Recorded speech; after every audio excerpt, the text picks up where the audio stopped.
परमात्मा हर जगह मौजूद है। एक प्रसिद्ध साध्वी हुई है। जवानी में वह बहुत ही खूबसूरत थी। एक बार चोर उसे उठाकर ले गए और एक वेश्या के कोठे पर ले जाकर उसे बेच दिया। अब उसे वही कार्य करना था जो वहाँ की बाकी औरतें करती थीं।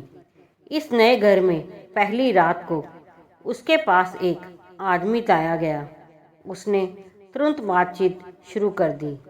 आप जैसे भले आदमी को देखकर मेरा दिल बहुत खुश है। वह बोली, आप सामने पड़ी कुर्सी पर बैठ जाएं। मैं थोड़ी देर परमात्मा की याद में बैठ लूं। अगर आप चाहें तो आप भी परमात्मा की याद में बैठ जाएं। यह सुनकर उस नौजवान की हैरानी की कोई हद ना रही। वह भी उस औरत के साथ धरती पर ही बैठ गया।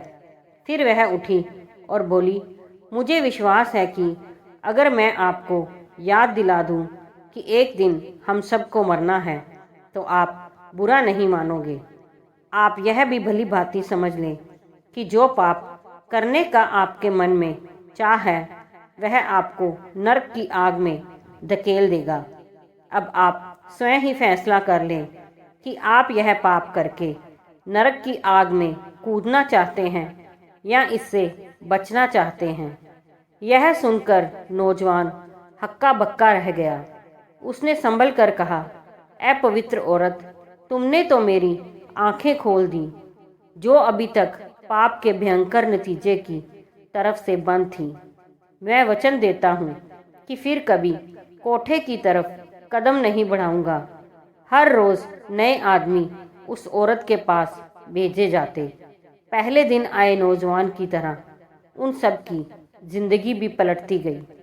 उस कोठे के मालिक को बहुत हैरानी हुई कि इतनी खूबसूरत और नौजवान औरत है और एक बार आया ग्राहक दोबारा उसके पास जाने के लिए नहीं आता, जबकि लोग ऐसी सुंदर लड़कियों के दीवाने होकर उसके इर्द गिर्द घूमते हैं।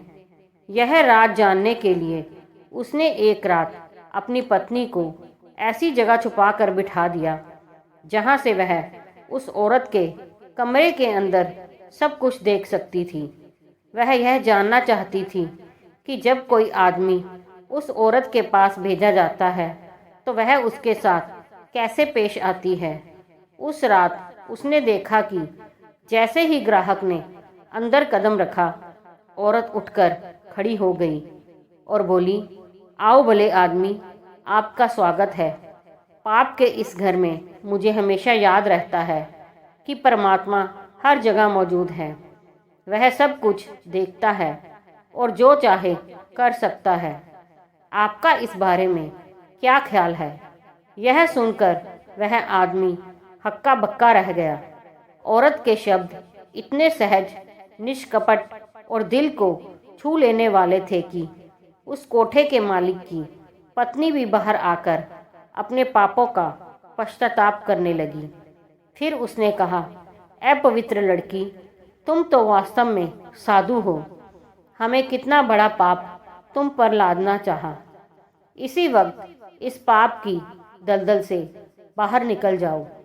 इस घटना ने उसकी अपनी जिंदगी को भी एक नया मोड़ दे दिया और उसने पाप की कमाई हमेशा के लिए छोड़ दी।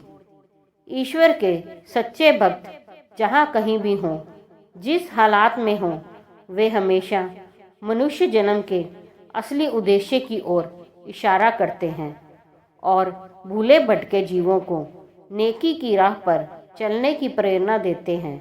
यह औरत कोई और नहीं, महान साधु राबिया बसरी थी। दोस्तों, अगर कहानी पसंद आई हो तो लाइक, सब्सक्राइब, शेयर ज़रूर कीजिए।